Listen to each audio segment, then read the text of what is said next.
Hello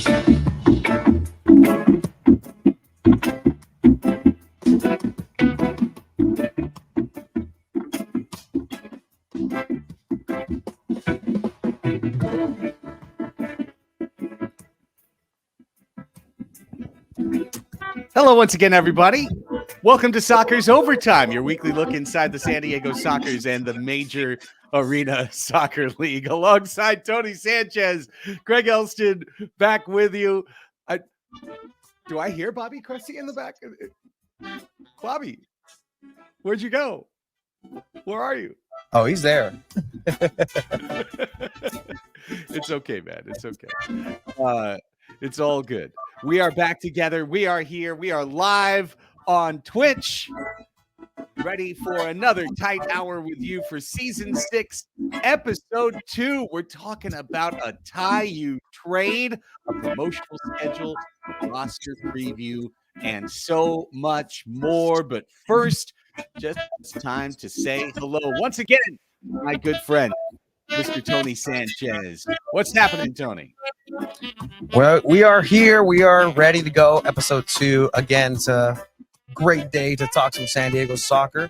But there is some rumblings of, opportunity perhaps for people who may want to have an opportunity to go and join the San Diego Sockers. I think we'll talk about that in a bit. But how are you, Craig? Great to be here.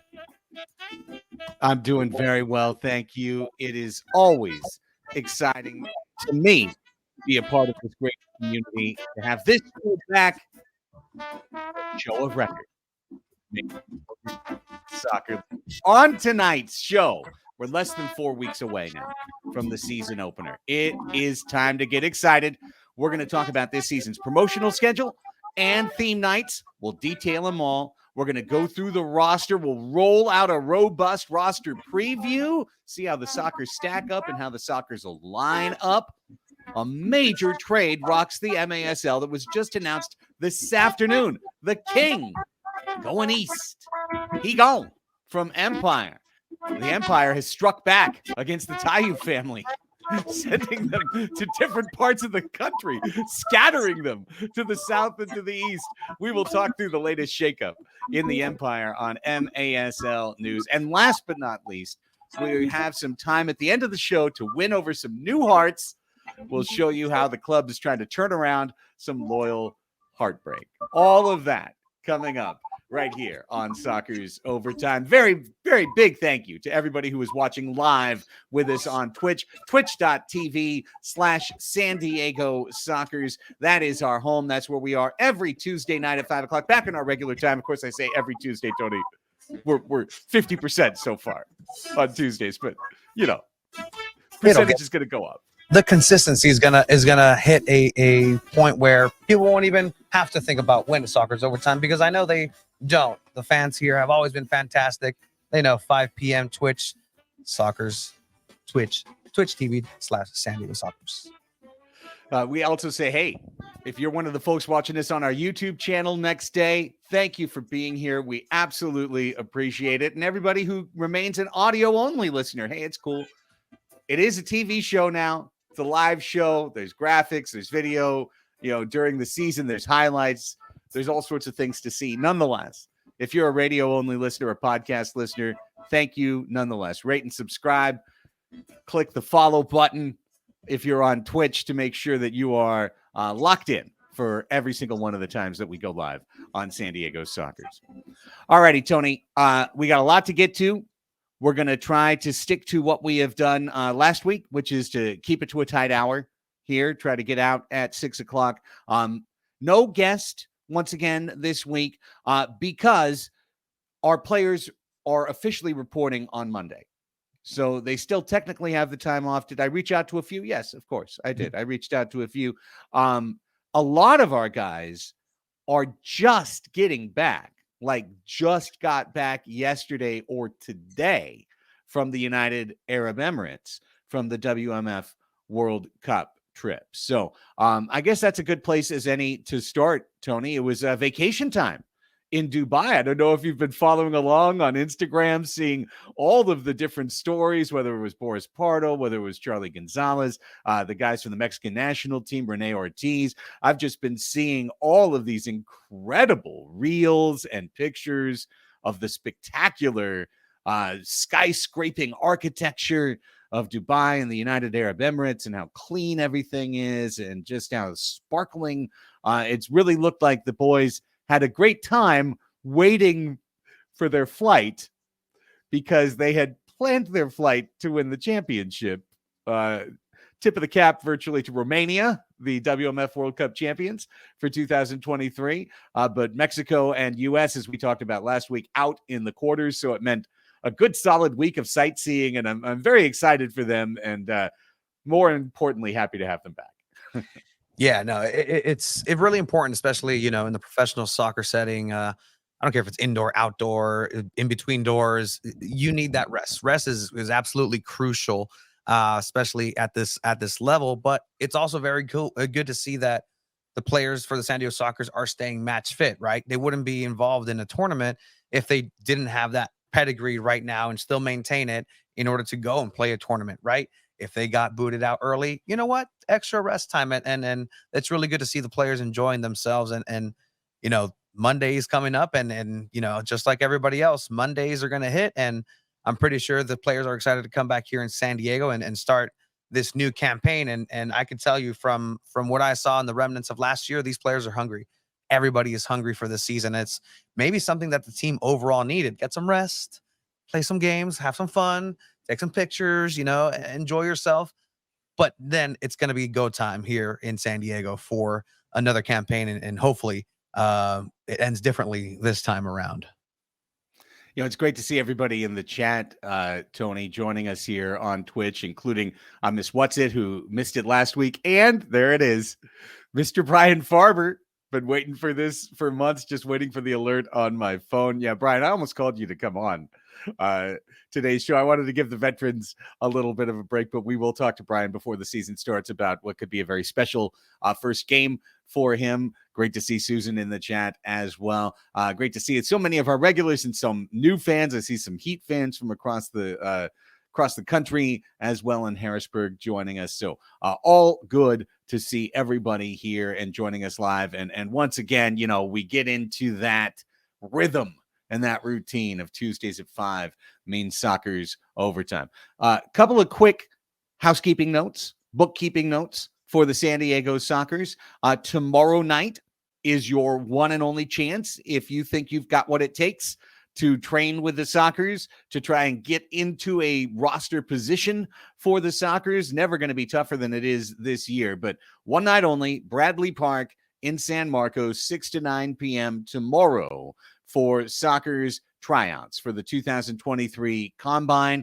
I almost forgot the league doesn't like when we use the word tryouts. They prefer Combine. So the 2023 Combine. It's at Bradley Park in San Marcos. Susan asking if spectators will be allowed. Well, I've just told you where it is. They aren't going to lock the gates.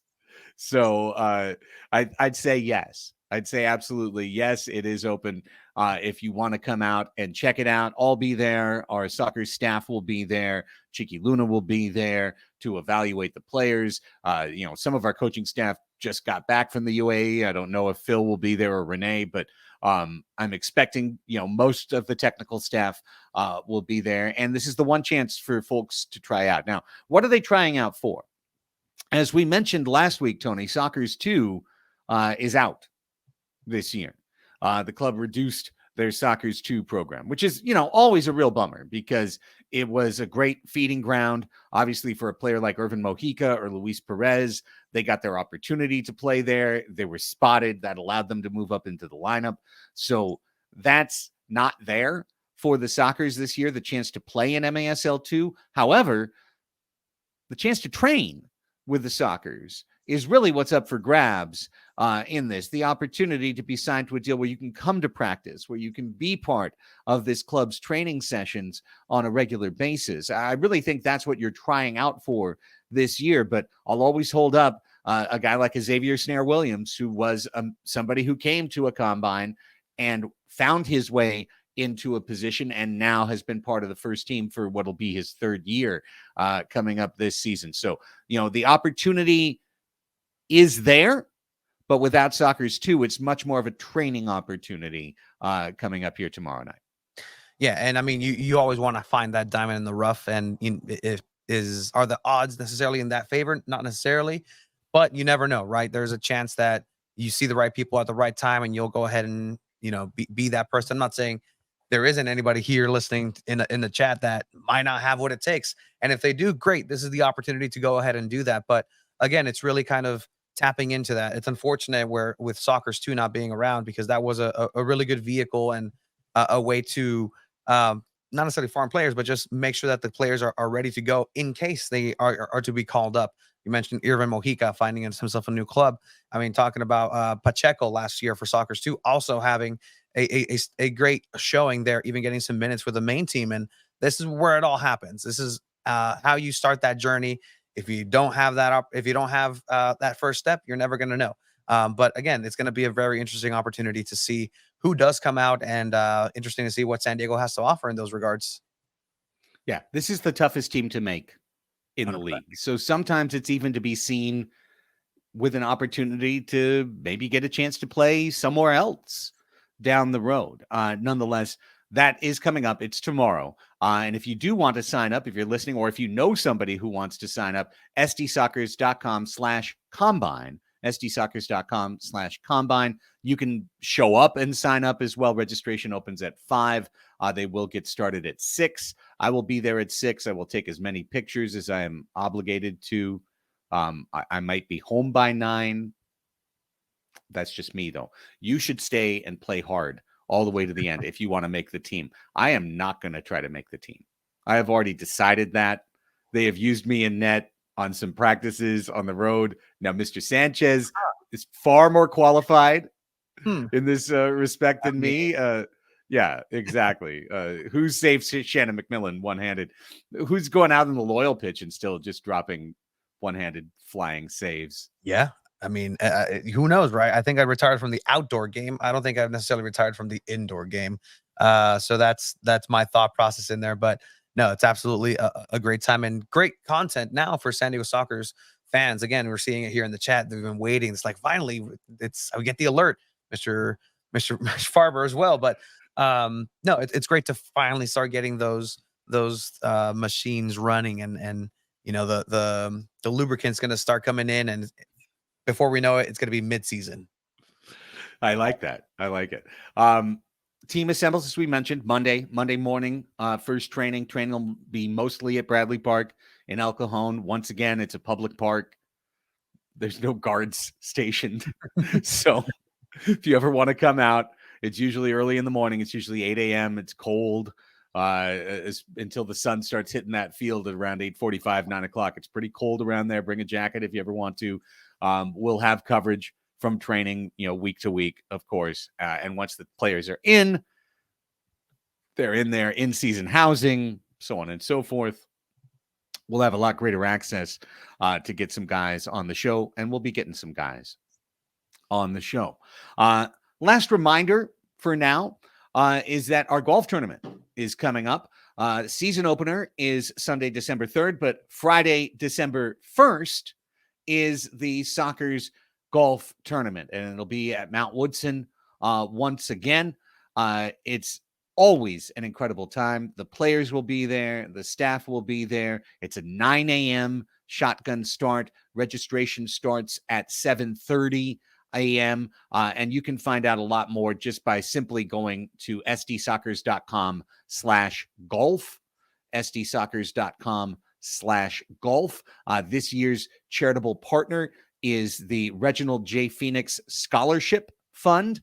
So it's the You Can Do It Soccer's Charity Golf Classic coming up. That is Friday, December 1st at Mount Woodson. Mount Woodson, a course that just dominates my life every time I'm there. It was built by a madman who clearly hates golf or golfers. Loves golf, hates golfers. One of these days, we got to get out there, and you'll see me at one of these Soccer's golf events. I've never swung a golf club, so I mean, we'll see. I've never.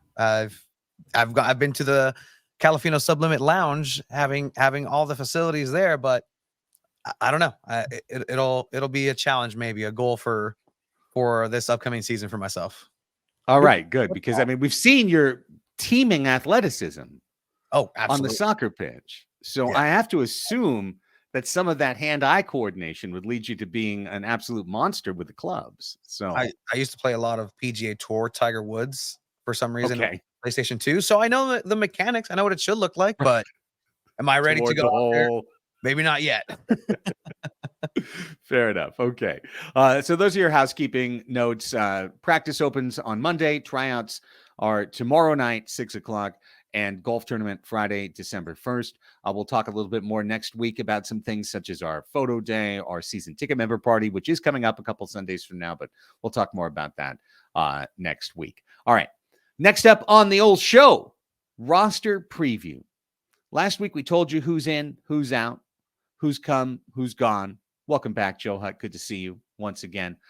Today, I thought we could go position by position and just discuss kind of the depth chart for the 2023-24 San Diego Sockers so far, Tony. And of course, all things always subject to change. Who knows? I don't anticipate the Sockers making a major trade or acquisition between now and December 3rd. I think this is the team that we've got, but just with that temporary disclaimer out of the way. Start with the forward position. So when you look at the forwards for the San Diego Sockers, very, very, very familiar grouping, the exact same three that we've seen the last 3 years. So you're talking about Tavoy Morgan, Craig Childs, Christian Gutierrez.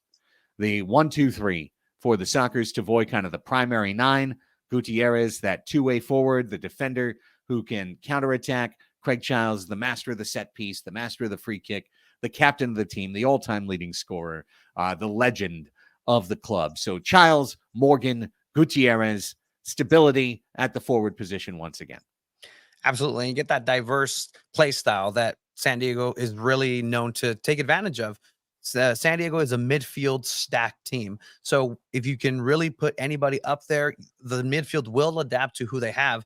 And I mean, el maestro, el capica de capitanes, Craig Childs is eternal. He is ever present. You just don't know. He's at Pachanga right now. Like his spirit just lives there. With his set pieces, that foot of his is just absolute magic. I don't think I have to tell anybody who Craig Childs and what he does here, right? But Morgan is one that I'm very interested in seeing this season. There was some games at home where he was struggling. There was a period of time where he wasn't necessarily getting it done at home. Away, it was dance central with Tavoy Morgan over and over again. But that drought really seemed to affect him here in San Diego for some reason. He did kind of get it back together, but it's not necessarily the Tavoy Morgan that we're used to. And I mean, what can you say about Christian Gutierrez? Guti hace todo. He does a little bit of everything incredibly well. And that's exactly what you need in that offensive position. So it's great to have that stability, as you say, Craig. Well, I think you pinpointed it. If you're looking at one guy in that group, it's Tavoy because he was first team all league 2 seasons ago. Last year, he didn't make an all league team. He had a big step back in terms of his overall goal production. So you're really hoping that was a little bit of a blip on the radar screen. Tavoy had a great summer, getting the bag at TST as part of Newtown Pride FC. He had a wonderful summer, and hopefully it translates into a wonderful winter. If you were looking at reserves at the forward spot, that's where things get really interesting for the Sockers, because last year that was Irvin Mojica and then Tony Pacheco, who were the next two up at the forward position for San Diego, and neither are with the organization now. Pacheco not with an MASL team right now, and of course Mojica in Monterrey with the Flash. So if you were to look at who would be next to move up in a circumstance where the Padres had, the Sockers had an injury, preseason for me too. I just did a 2.5-hour Padres hot tub earlier today. I think you'd look first at Brandon Escoto, and that's someone who did move up at one point with an injury situation last year.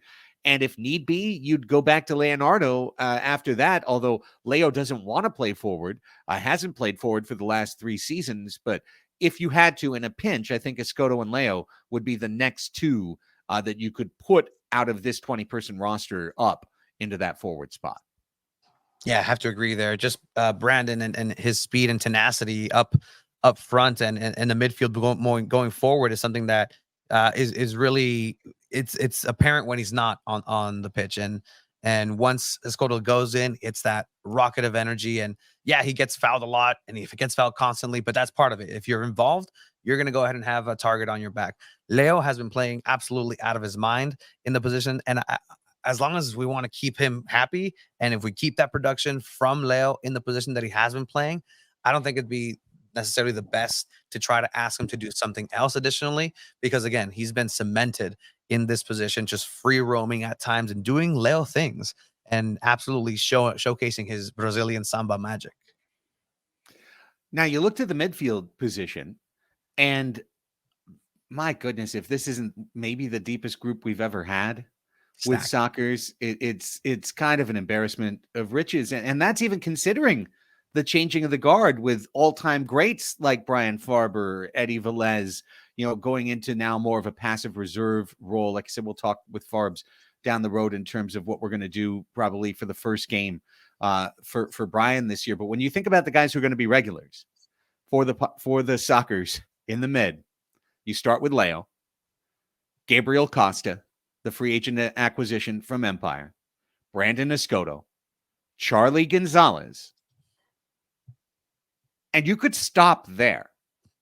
Yeah. Because most teams would just go, well, we've got 4 of the best midfielders in the league. We could run in 2s and have 2 of these 4 guys on the floor all the time. The Sockers won't do that. They'll run in 3s for the most part during games. But I mean, that top 4 it's insane. Charlie, the 4th guy, and he was the leading scorer, all-time leading scorer for Ontario Fury. Leo, pass master. Costa, newcomer of the year. Escoto's been first team all-league multiple times, has been a playoff MVP. Then you get down to Felipe Gonzalez, who had an incredible year last year and is kind of that veteran two-way stability. Luis Perez, as a rookie, very impressive last season. Sean Callahan, who was hurt last year for most of the season, back to be that backline depth in the midfield. And Juan Gonzalez, another guy who is there when you need him to step in and can play defender, can play midfielder. He really could play any of the positions. But I look at that group and just say, holy cow, not only are the Sockers ridiculously stacked on the top, but they've got the ability, if 1 or 2 guys had to rotate out, to still have a super strong unit. You're not going to be complaining if Perez and Callahan are the 2 guys running as the 3rd guy in pairings on any given game night. And for me, it's always something that I almost think a little too far ahead when it comes to playoffs and just that type of area. If everybody's healthy, then the decision making has to be on point of who gets on the pitch and when they do, who rotates with who, because that's going to be so important in the beginning stages of the season. It's going to be what that chemistry is going to be, who links up with who. There's going to be new partnerships. We know the partnerships that some of these players like to play off each other. You get Charlie Golazo, Escoto on the same pitch, and then Leo pulling the strings. It's game over, lights out for most of the time if they're all firing on all cylinders. If 2 are firing on all cylinders, if 1 is firing on all cylinders, it's going to be a nightmare for the opposing team. And it's again an embarrassment of riches, but it's going to be a very interesting decision when it comes to who plays when and how they go ahead and load manage these players. Because again, it's the professional game, and there's a lot of injuries that have accrued. Leo had himself a couple of matches where he wasn't the best. He might have been pushed a little bit too far in some of these matches because they needed Leonardo. But now you have options. Now you have somebody coming off the bench who can give somebody like Leo a rest, and somebody who is going to just run absolutely bonkers and give it their all. So, wow, just that midfield is just ready. I'm ready to see exactly what these guys have to showcase this season. Yeah, and I think the thing that excites me the most about this group is, you've got Charlie who can pass and finish. You've got Brandon who's a finisher. Of course, he's had tons of assists in his career as well. But I think of Costa as being just somebody who's right there with Leo when it comes to vision, when it comes to being able to get assists, passing with his left foot, with his right foot, squeaking things in on tight angles, creating space for yourself.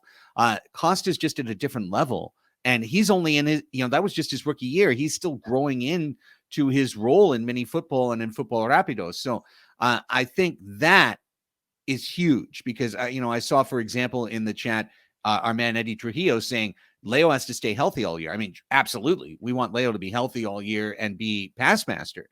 But if Leo was out last year, it really felt like a lot of the creativity got unplugged from the Soccer's attack. And I think Costa is going to allow that to stay plugged in should that circumstance come around. So I'm over the moon about the midfield position. It's as good as it's ever been. And we've had some great midfields in soccer's history. But we get to defender. And I mean, look, I know it's the soccer show and we could sound like we're just puffing up skirts, but holy cow. So you've got the returning group of Cesar Serra, Mitchell Cardenas, Guerrero Pino, Juan Manuel Rojo, Pee-wee Ortega. Right there, we thought the best 5 defenders in the league last year. And you add to that group Drew Ruggles. So now you've got a Serta, Pino, Cardenas, Ruggles. Rojo as the speed burner? Are you going to run in threes in both of your defensive positions? Is Pee-wee going to see some midfield time in situations where maybe an injury crops up? There's a lot of questions. It's that phrase, embarrassment of riches. Adding Ruggles to this group, it's almost a little bit crazy. It was almost like adding Bogarts to the Padres infield. It's like, whoa, yep. Holy cow, we got another one? And it might be a why, right? Like, did you really need Ruggles? And sure, any team needs Ruggles. I don't care who you are. Like, that's a player that you go out for if available, and landing here in San Diego. But then this kind of creates that dynamic, right? Where is Pee-wee going to play in midfield? Is that going to then push Leo up into the forward category? Then you can start talking about those secondary positions. Maybe somebody else steps up as a forward. But I mean, it's another situation where you can't really pinpoint a weakness here on, and I'm looking at it. All these players just so offensively gifted, and they're defenders. And that's something that at times, is incredibly necessary. You mentioned Juan Manuel Rojo, just him and that sideline, hugging that wall, going all the way down. He can do it on his own, but you can now pick and choose exactly when you want to go ahead and do this. And a great comment here. Hopefully power plays will be stronger this year. Yeah, that's exactly why you have this type of player ready to go on the go. Say, hey, power play, let's go. Let's take care of the business. Let's get a goal in and the power play, but you get the goal. And again, I don't see how this is going to be stopped. Again, we have to see what the other teams are going to look like, how they're going to go ahead and coach against the Soccers, because as we saw, nothing is impossible. And Soccers were punched in the mouth last time they were out playing here at Pechanga. But I mean, it's incredible what is about to unfold here in this upcoming season. So lastly, goalkeeping. Now, last but not least, it's really where we could have started. The rock of the franchise is Boris Pardo, and Boris Pardo is back for an age 39-40 season, and Xavier Snare-Williams will back him up. Once again, I saw Susan asking in the chat that he's not listed on the roster. I can tell you Xavier is going to be on the team unless something crazy has changed between now and when I was given a roster, a certain roster to write about a couple of weeks ago, that Xavier will be on the team. So no change there. Pardo and the X-Man in the net, which leads me to briefly the biggest questions for the roster this year. And, we talked about a couple of these. Obviously at forward, I'm thinking about health, keeping this group healthy, keeping Childs healthy for the year. Gutierrez, I don't think there's anyone on this team that does exactly what Christian does in terms of the combination of speed, size, strength, shot blocking, the ability to run on counter, the ability to shoot hard, a defensive forward. I don't think either Tavoy or Craig is necessarily rated as a defensive forward. So Christian remains one of the most important players on this team. I remember when he sprained his ankle a couple of years ago and came back to play the next game. He's been kind of a ridiculous workhorse, always in the best fitness level on the team. So I'm not really worried about it. I just think health at forward is going to be important.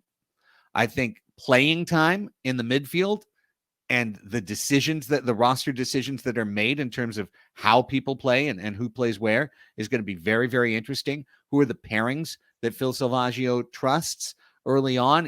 For example, is Leo going to run with Brandon, or is he going to run with Costa? Is Costa going to run instead with Charlie? Like, how are those pairings going to work? They've got a couple of weeks of training to see things, but they won't know on opening night. So it's going to take some time to figure that out and to kind of sort the playing time. Can Felipe be as valuable as a third forward? Are they going to run in twos with a alternate every fifth shift, or are they going to run in straight threes? Well, that's taking down the minutes of guys like Charlie and Leo and Costa if you run in straight threes.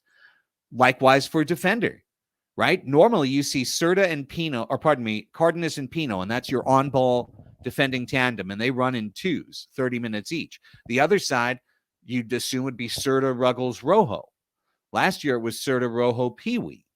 So when does Pee-wee get in to the game? Yeah. These are the questions, tough questions that the coaching staff will have to answer, but they're good questions to have to answer.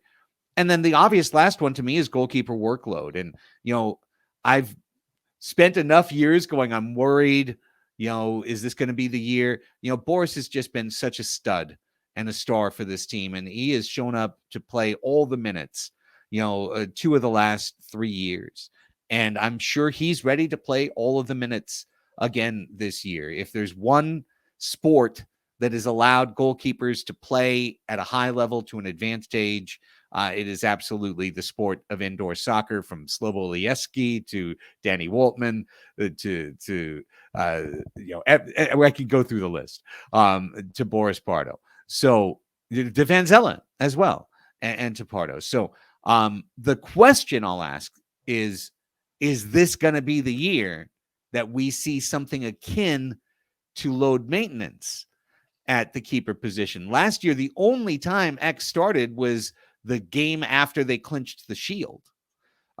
Is it going to be a situation where this time those road back-to-backs, X gets one of those games? The Saturday in Seattle, Sunday against Seattle situation, or Saturday in Dallas, Sunday home against Empire, which comes up early in the year. Are those going to be one of those games going to be given to Xavier in his third season? It's going to be very interesting how his trust level early in the year kind of coalesces with the coach's thoughts.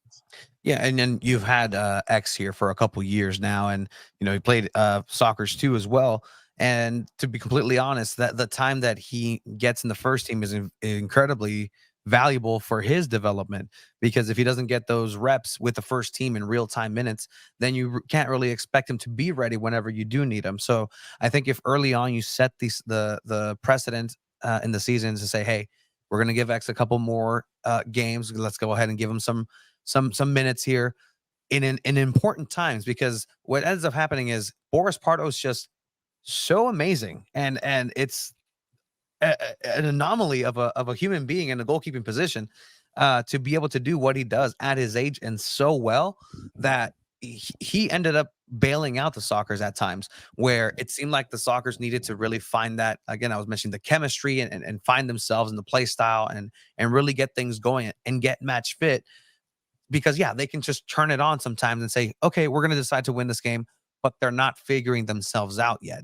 When you go ahead and decide just to go on pure talent, sure, you can win those games. But when it comes to it and the teams in the playoffs are nice and polished and ready to go, you also need to be polished and ready to go. So it's going to be interesting to see if Boris is going to be able to take that step back as well, because that's part of it. That itself is a skill, right? Knowing when to take that step back.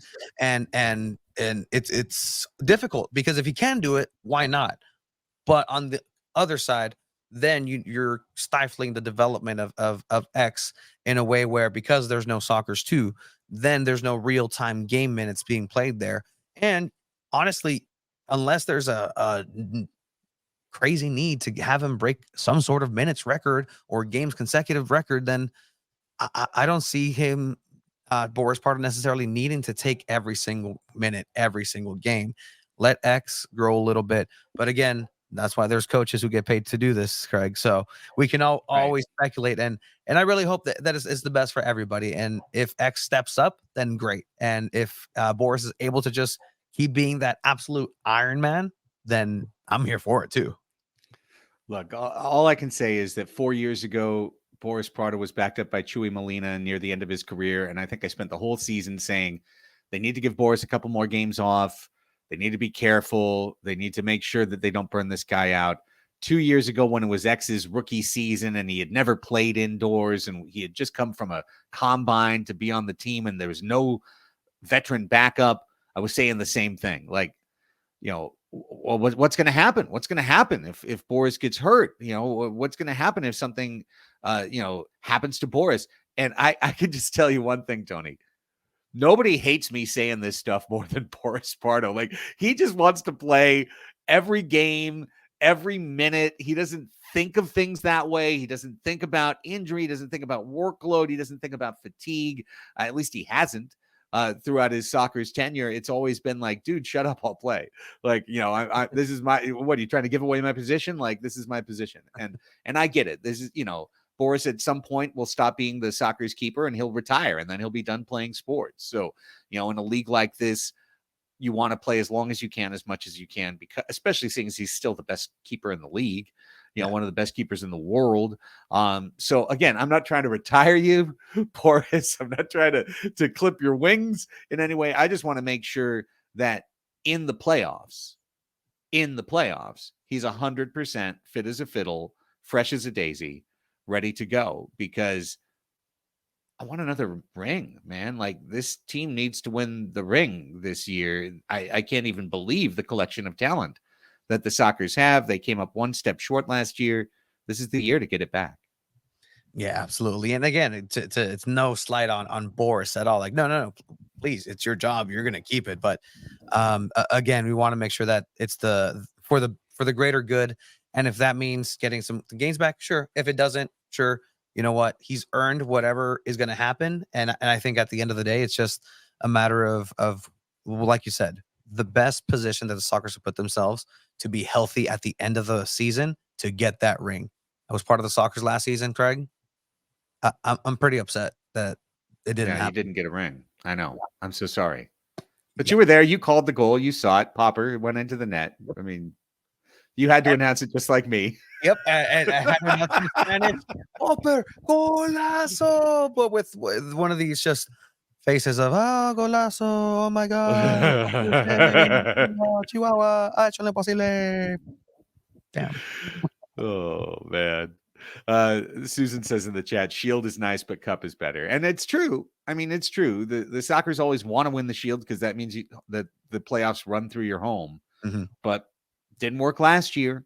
I mean, I think we all believe it's going to come down to Sockers and Chihuahua in the West again. I'm sure Empire and others, Tacoma, would like to disagree and put their hands up. Texas would like to disagree, put their hands up. But I think it's going to come down to these clubs. And yeah, I agree with Guy with RPG. I agree with Furker. A ship would be nice.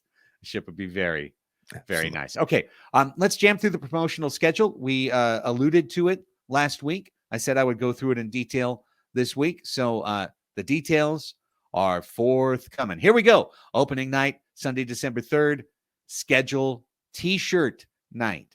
This will have on the front the farewell to the Grand Old Arena logo, and on the back, it'll have our home schedule. It'll have this schedule right here. So if you ever if you've forgotten the schedule and you're wearing the shirt, you just come up to somebody and you turn around and you say, can you tell me what's the next game on the schedule? It's social. T-shirts like that as well. My schedule's on the back. I can't see it. Don't crane in front of a mirror. Ask a friend. So schedule T-shirt night, Sunday, December 3rd. 2 weeks later, first visit between Paul Wright's Empire Strikers. This is our third ever sock toss night at Pechanga Arena. So we are once again going to ask folks to bring a new pair of socks or underwear, or if you want to bring a whole 12-pack of socks, it's cool. Ball them up, get them balled up. Don't have just loose socks. They don't throw very well. Ball them up. Be smart. And then when the Sockers score, they won't throw. When the Sockers score their first goal of the night, you will throw the socks and underwear, chuck the chonies, toss the socks out onto the floor. Our soccer squad and interns will collect them, and they will go to Crisis House. So charitable donation, an incredible night. We've done this for 3 years. Yes, we will let them. We'll let the other team know. Don't necessarily throw them at the opposing goalkeeper or players, but it will be sock toss night, and also we'll be giving away that night a Soccer's clear bag, the kind of clear bag that you need to take into the arena and into other stadia and arenas. So a great giveaway there for the Sockers. And I'll just say one more time, make a note that is a Sunday, but it's a 6:00 start because the team is flying from Texas that day. Saturday, December 30th, that is a 7:05 start, and that is one of our most popular yearly promotions. It is team poster night combined with a post-game autograph session. As a reminder, season ticket members get to go to the front of the line for our post-match autograph session. You get a season ticket member card with your membership. That card gets you to the front of the line, so you are not waiting a half hour, 45 minutes to get to all of your favorite players, to get your photos, and to get your autographs. So another great advantage of being a season ticket member, but that is Saturday, December 30th. Switching to 2024, Sunday, January 7th, Texas Outlaws in town, and that is the annual media game. I told them to put media game, and they insist on writing celebrity game. Okay. Which is fine. It's fine.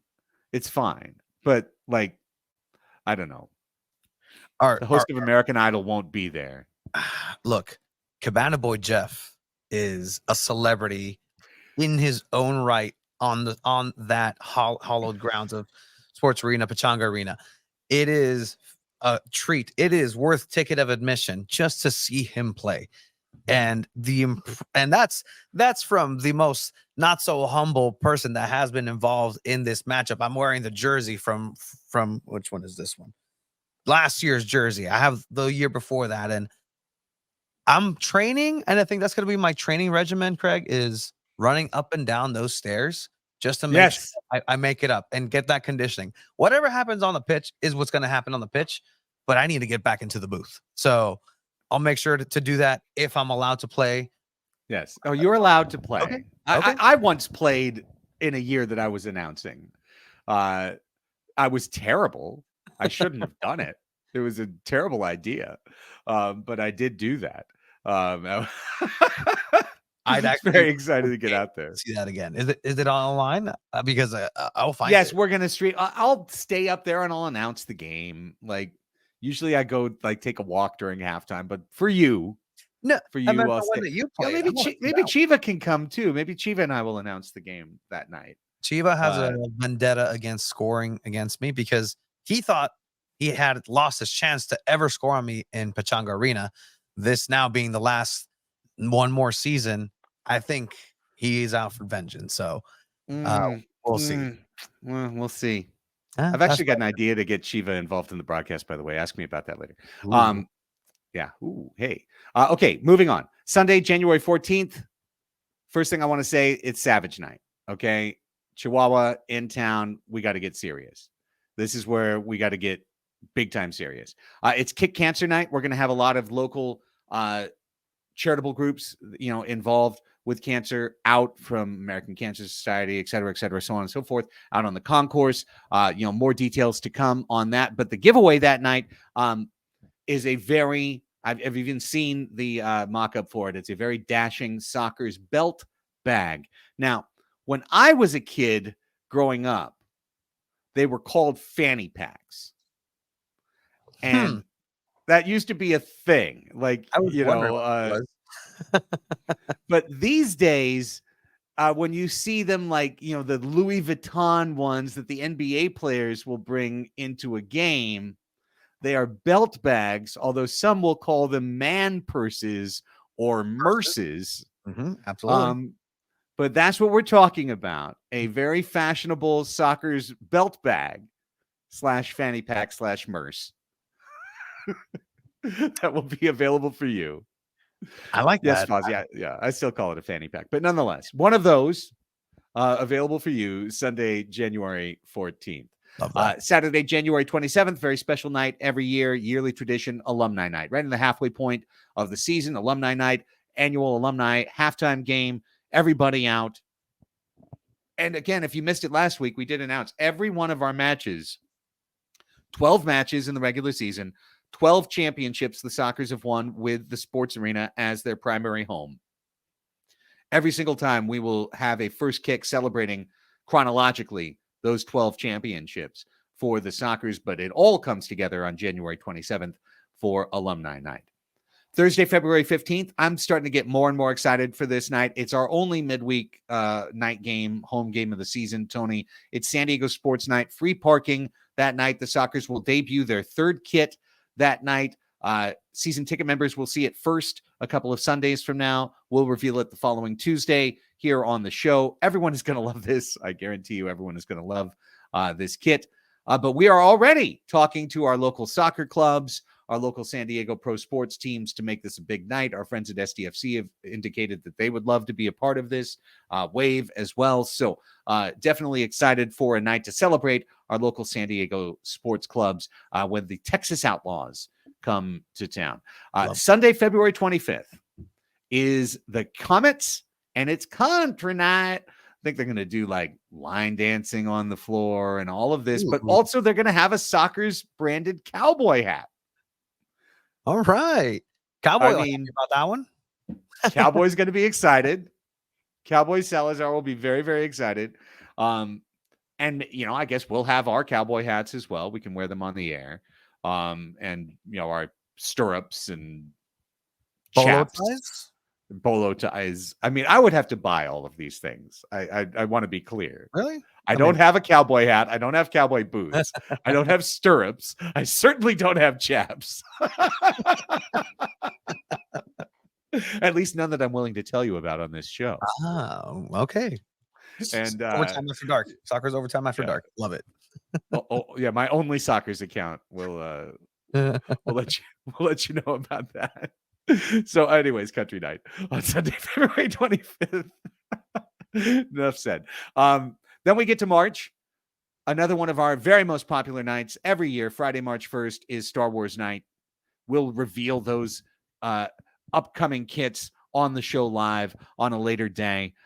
So stay tuned for that. But we'll also, like we did last year, give away glowing Bam Bam sticks. So Bam Bam sticks that light up in the darkened arena. It looks absolutely awesome when we did that last year. It's going to be so much fun. Strikers in town. And that's part of a gigantic weekend for the Sockers, because Sunday, Savage come for the second and final time for a 5:00 start. It's Military Appreciation Night, and a military-themed Sockers hat will be the giveaway. So a free Sockers cap on Sunday, March 3rd. The club will be in red, white, and blue inspired military kits, less camouflage and more of USV Mexico type feel to this one, seeing as the Savage are in town. So that's going to be a lot of fun. And as we usually do, those kits will be auctioned off to benefit military charities. So 2 nights to get some great kits. The Star Wars kits will be available for sale in the merch stand. The military appreciation kits will as well, but also you can get the game used ones. So stay tuned for that. Sunday, March 10th, Hispanic Heritage Night with the Strikers in town for the final time. And that's going to be a great giveaway. It's the Sockers Summer Scarf. Every year we give away a summer scarf. I've seen the design. We'll show it to you later in the year, but it's terrific. It's going to be one of, if not the giveaway of the year. And that is Sunday, March 10th. And we wrap up, of course, Saturday, March 30th. Sockers themed playing cards, actual 52 card deck that you could use, but with Sockers on it. I assume like the King of Spades will be Childs or something. I don't even know. I'm literally assuming. But I'm like, are there going to be old players? Is it just going to be the 20 guys in rotation, or are we going to have 52 Sockers? I don't know any of these questions. Nonetheless, and that is Fan Appreciation Night. That is closing night. That is when we are going to do our ceremony to officially close the Soccer's time at Pechanga Arena, understanding that there will be playoff games to follow, but we weren't going to put some ceremony at the end of a playoff game. So that will be closing night. So there it is, the promotional schedule. If there's one thing that you're looking to grab, Tony, as a staff member to get the free merch, what's the thing you're looking forward to getting the most? I'm really curious about that belt bag. Like, I see the functionality in it, and I really want to go ahead and try that on. The cowboy hat intrigues me. It's very interesting how that may look, how that may feel, how the shape of it have to, kind of, break it in a little bit with the noggin. But I mean, I'm actually really excited for the playing cards. I'm curious to see who's going to be who. Like, how are they going to figure this out? And why is Craig the Joker in it? Like, Eddie Velez should be the Joker. I think that would be absolutely perfect.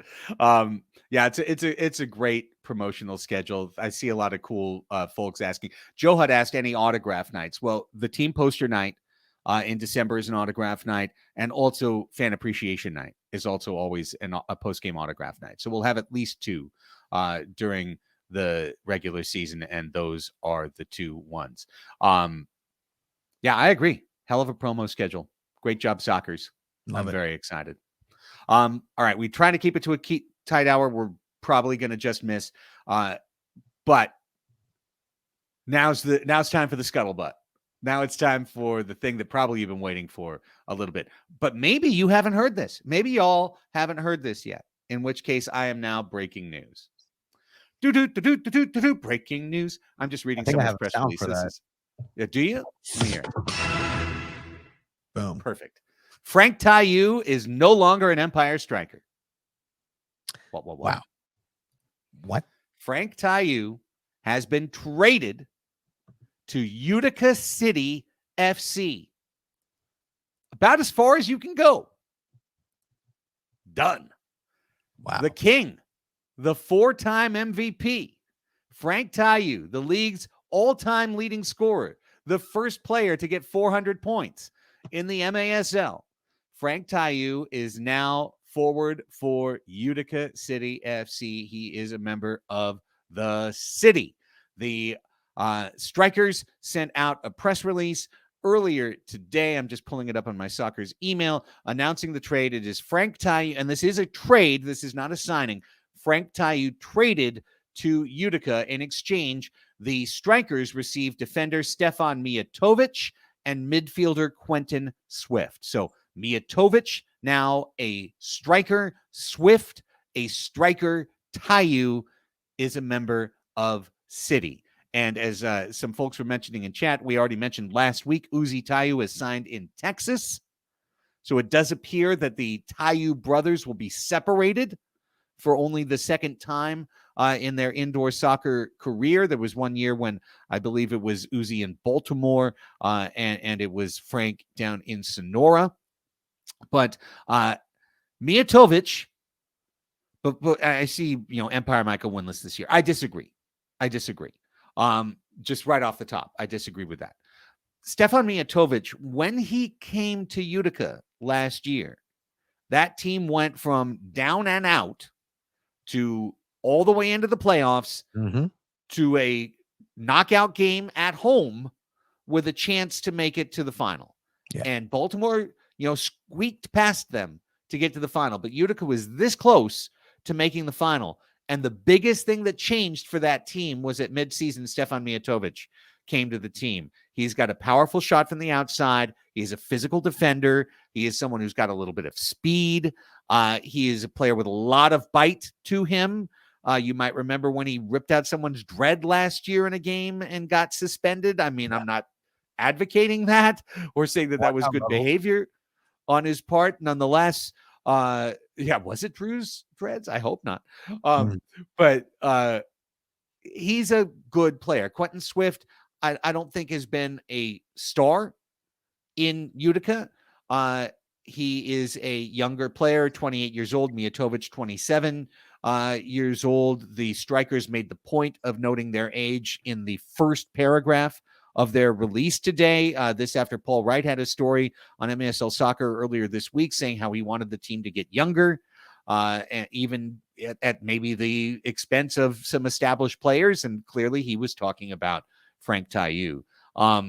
I'll talk a little bit more about the Empire press release in just a moment. But first, Tony, just your thoughts on a guy who has been an absolute pain in the butt for the soccer since he came in the league in 2014, to be out of conference for the first time and over to Utica. Yeah, so this is huge, right? So it's mostly, the competition was heavy, and Empire Strikers was the one team that really put that shock into Sockers of like, wait, is this not the Sockers that we are used to? Because they should be winning this game. And then, Frank was really a key part in that. And just the presence of him not being an Empire is going to be huge. Now in Utica, now on the East Coast, now in that conference, it's going to be incredibly relieving, I assume, for a lot of the defenders here in San Diego. Because, as you were mentioning, one player really makes a difference here, because it's not necessarily like 11v11 where you need a unit. One player can really be a game changer, and you really see that throughout, where if you have a player who's a disruptor, look, amassing 488 points in 181 games is not a small task. And they label him the king for a reason. It's not just a throwaway nickname or a name. It's a fantastic signing for Utica, and I believe that they're going to go ahead and be very happy with what they got. Last season, he amassed the 38 points and 16 assists with a total of 54 points. But I think that, you know what, it's a net positive. This Empire Strikers is in a super rebuild mode, so they're a giant question mark. So is it going to be really beneficial for them to get rid of Tayou? Perhaps. We'll see what the end product is, what the vision is for Empire Strikers moving forward. But you know what? It's definitely a relief to be a defender in the West Coast and not have to deal with Frank Tayou. If I was going to go last year and say, okay, Empire Strikers, rate the roster, give them a top 5, I would have said Chris Toth, number 1. I would have said Costa, the newcomer, number 2. Just so electric. He had changed the game by coming in. Frank, number 3. Obviously still the leading scorer, still the target forward. Robert Palmer, their defensive heart, number 4, and Justin Stinson, their slithery midfielder, number 5. Well, numbers 1, 2, and 3 are gone. Chris Toth is on Tacoma now. Gabriel Costa is a soccer, and Frank Tayou is with UCFC. So they are changing things in Empire. It started with putting Jimmy Nordberg up into the front office, having Paul Wright named head coach, Paul Doherty, another soccer's legend, named assistant coach. They've signed a ton of players from the combine.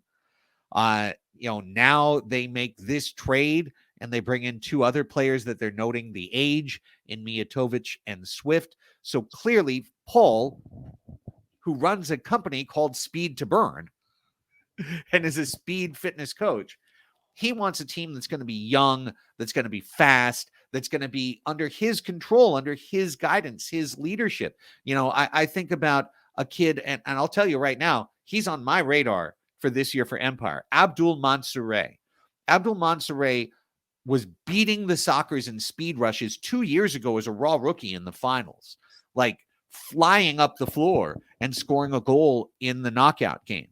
And I think that it's going to be a completely different look in Empire. And whether they are ultimately successful, we will wait and see. Whether at the end of the year they have developed themselves into something that is extremely potent and dangerous, let's wait to see. Because, in general, I would say talent wins out. And when you take Chris Toth and Gabriel Costa and Frank Tayou and take them off a team, that team seems less dangerous to me. Just logically, it seems less dangerous to me. But that kind of brings me back to the press release, because I kind of felt like there was a shot fired in here. And I'm just going to quote for you. This is the Strikers. I want to make sure, and I'm clear, this is the Strikers press release. So they first announced the trade. They announced the ages. They talk about their schedule. Then they do 2 paragraphs on Mijatovic. Then they do 2 paragraphs on Swift. This is what they wrote about Tayou. One of the most prolific goal scorers in the history of the MASL, Frank Tayou exits the Inland Empire after averaging nearly 2 tallies per game since his arrival prior to 2019-2020. The 33-year-old, who is laced up for a number of indoor and outdoor teams, has been crowned MASL MVP and named to the All-MASL first team on several occasions. Okay, hang on. We just had a PR conference call with the MASL a couple of days ago.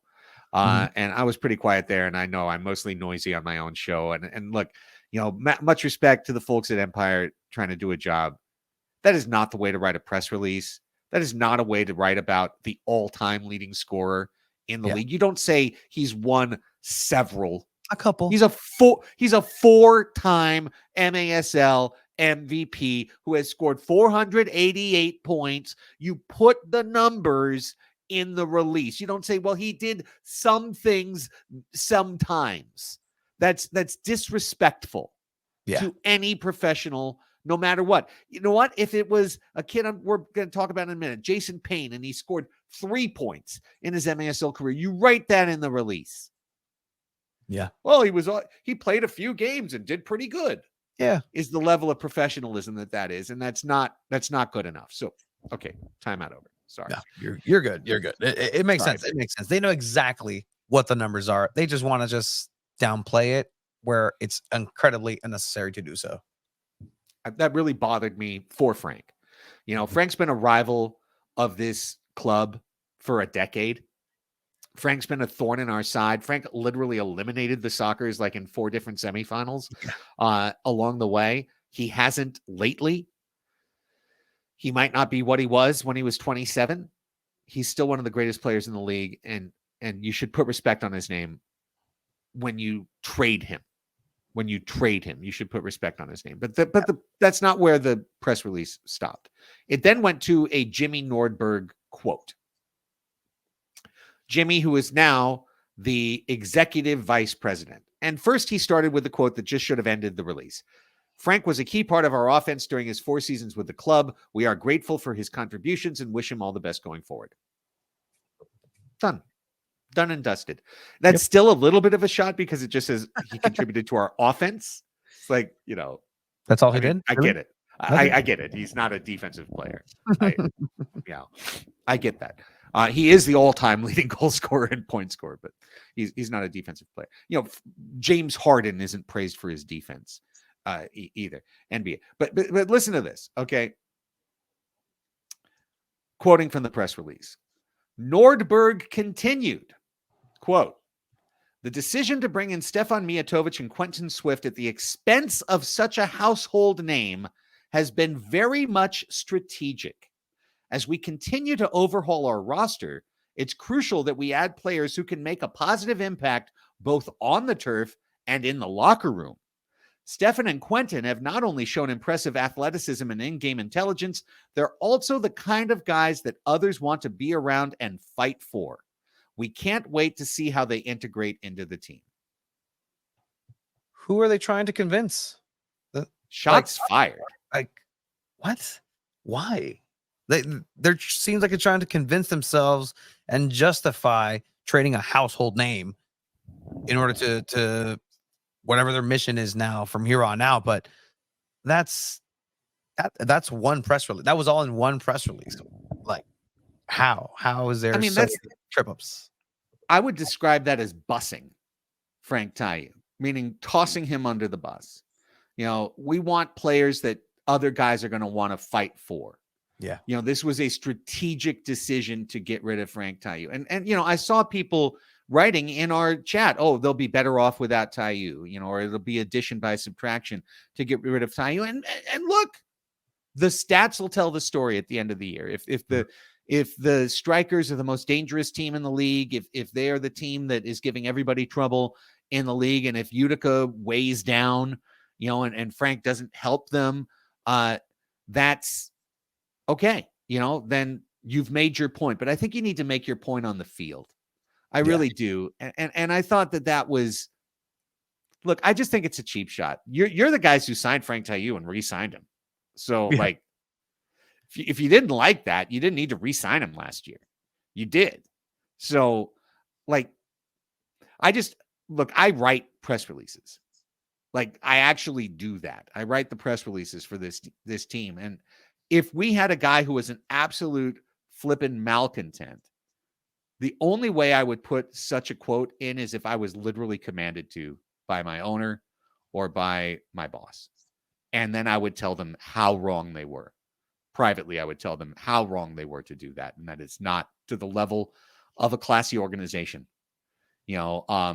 So I wish Empire all the best. No, I don't. They're our rival. I want to beat them every single time. What am I talking about? I mean, I want to go 6-0 against them again. Yeah. 5-1 at the worst, but I'm a big fan of Paul. Obviously, I've known Paul for, all of my professional indoor life. He was on the first team I covered. I've known Paul Doherty for several years as well. I know a lot of the people up there. And frankly, I've known Frank for many years, and I've traveled with Frank. I was in Australia with Frank and Uzi. Did I leave that trip saying that I wanted the Sockers to go sign Frank and Uzi? No, but Empire did. And here we are. I just, things fell apart in Empire for Frank and for Uzi. And I don't think Jimmy Nordberg needs to put that quote in there, or that the strikers need to put that quote in there. And as Fozzie says in the text, I mean, I do appreciate the new direction the organization is going. I do think they probably needed to go in a different direction. Mm-hmm. I don't think you needed to put that quote in the press release. It makes you look really insecure. Yeah. At the expense of one of the greatest players that ever graced your franchise. Yeah. It's incredible that it happened. And by the way, they don't meet each other in the schedule next year. So, it's like really easy, really easy work to be like, oh, tweak his nose. And then like, well, what are you going to do? So unnecessary. Anywho, I just got more respect for the King than that.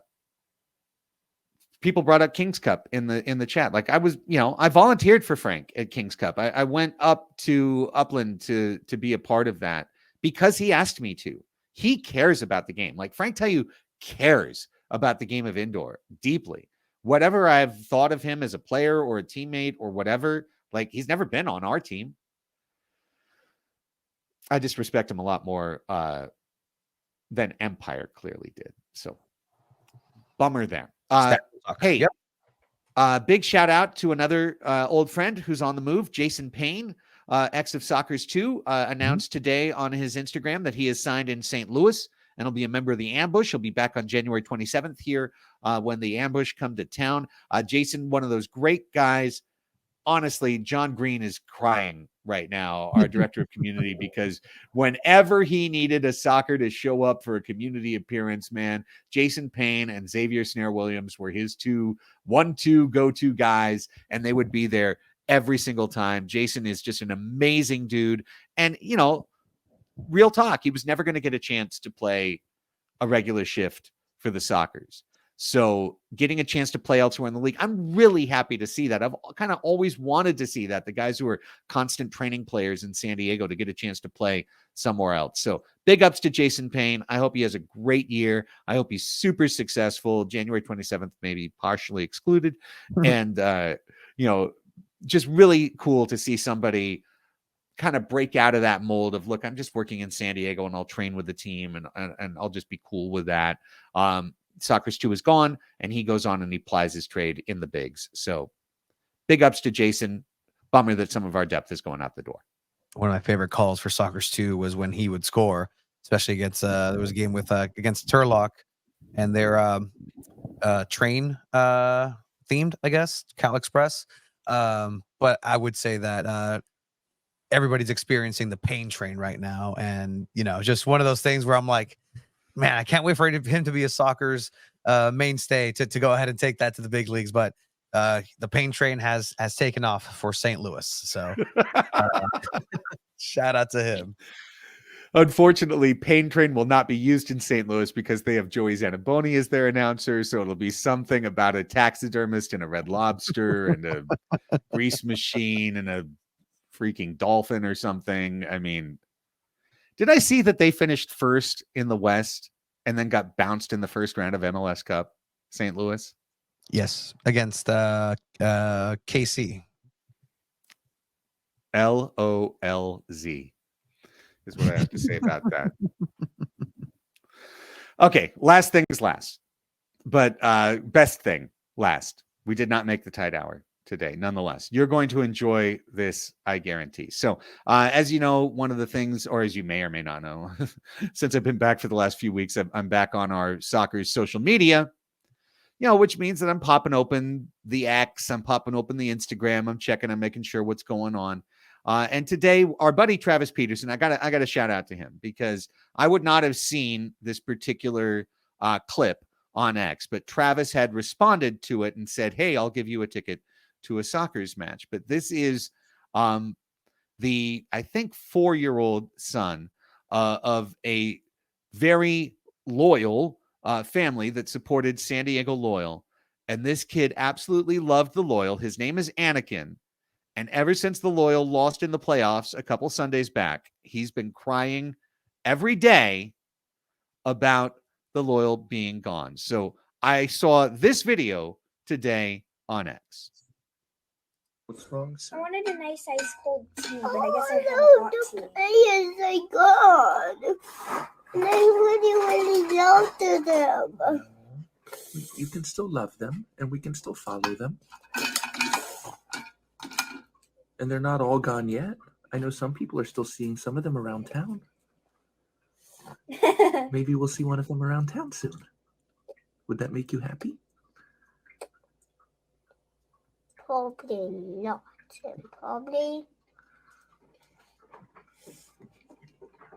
He just wants to see him play. We'll do our best, okay? Probably right and probably not. We'll do our best, okay? Okay, but we want to see them play.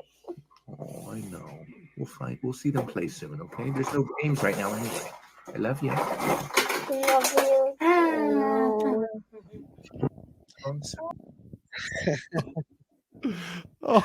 Oh man, like that I love you at the end. Just okay. So Matt Hannon, his son Anakin. So I saw that, and right away I just wrote back from the soccer's team account. I didn't even talk to Bowers or to Spencer or Sonoran tickets. I'm just like, I'd like to invite all of you out to the home opener as our guest. Come out and hopefully put a smile on Anakin's face. Anything to get a smile back on Anakin's face. So since then, we have DM'd back and forth on Elon Musk's hellscape known as X, and this is confirmed and it's locked in. So Anakin is coming to the season opener on December 3rd. The whole Hanan family, Hanan, sorry, I don't know. I apologize. I'll find out before the opener. You will all be there as guests of the Soccers. We are so thrilled to have you there. And, there's so many people, Tony, who fell in love with Loyal for the last 4 years and loved that club and didn't love an outdoor club before, didn't really love a soccer club before. And look, Anakin is young enough that I can excuse him for not knowing the history of San Diego soccer and that the Soccers have been around the longest and won the most. But I'd like to convert as many young fans as possible. We're not grave jumping here. It's a matter of Loyal. They're not. I'm so sorry, Anakin. The Loyal are not coming back. They're not. They're not coming back, but we are here and we're local and we're independent and we're so excited.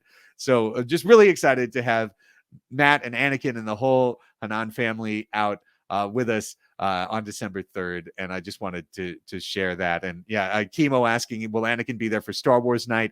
I do believe he will bring balance to the club when Anakin arrives. We've had a lot of Empire themed Star Wars night kits. So, So just great to have Anakin and the Hanan family coming in for the opener. I mean, young fans and any older fans too. Come on down. I know a lot of people that fell in love with the sport itself and haven't had a chance to go watch a San Diego Soccer's game. So if you're really about it, support local soccer is a hashtag going around. Support local soccer. Okay, pues. All right. Let's be about it then. You know where to go. And I think people know where to go. But if you don't know where to go, boom, check it out. Right there. That's where you get your tickets.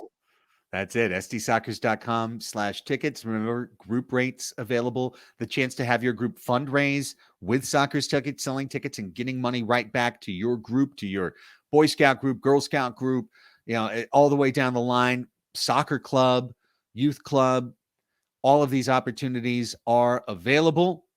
Love that. The green and the orange, the blue and the gold together as always. Incredible stuff. SDSoccers.com/tickets. Anakin, you're in. You're in, brother. You are in. Our newest Soccers fan, we hope. And with that, the show comes to an end. We looked for a tight hour and we leaked all the way out to 6:18. It happens, but there was good stuff. It's my fault. It's always my fault. No, it's always my fault. I guess that's my job to just be the producer, right? And just rein you in sometimes. But you know what? I like it. It's okay. I had to defend Tayou's honor there for a few minutes. It leaked us out a couple extra minutes, but like, come on, don't take shots at the king. Let's go. All right. Tony, let everybody know not only where they can find you, but where they can listen to the last tremendous episode of Two Balls and a Mic. Absolutely. You can check everything out at twoballsandamic.com. You can also check it out at our website, sandiego.football. I don't know how we got that. sandiego.football. That's it. And you can check anything for myself out _Tony Sanchez, TonyZanchez. Follow me on Instagram at 619 Sports and Life. You see it right there on the screen. If you want to follow me on X, 619 Sports. And yes, D Bishop, we are back every Tuesday, 5 p.m. from here until we take that cup and bring it right on back and then carry it on up to Oceanside. We're like, this is ours. We're going to take it up here now. That's the goal. From here to there, we are going to be with you. All right. That does it for the show. Special thanks to Tony Sanchez, my co-host and producer. For Tony, I'm Craig Elston. Thanks to all of you great fans watching live or the day after on Soccer's Overtime. We'll talk to you next Tuesday night. Have a great week. And until then, go Soccers.